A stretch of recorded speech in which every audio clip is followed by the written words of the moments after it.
আসসালামু আলাইকুম, সবাইকে মিমিজ ব্লগে স্বাগতম। আশা করি তোমরা সবাই ভালোই আছো।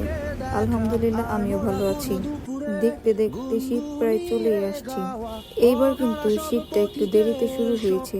সকাল সকাল ঘুম থেকে উঠেই আমি দেখি আমাদের বাসার খেজুর গাছে রসের হাঁড়ি বসানো হচ্ছে। আমরা যখন ছোট ছিলাম তখন এই রসের হাঁড়ি বসানো হতো। দীর্ঘ অনেকদিন যাবৎ পরই খেজুর গাছে রসের হাঁড়ি বসানো দেখলাম।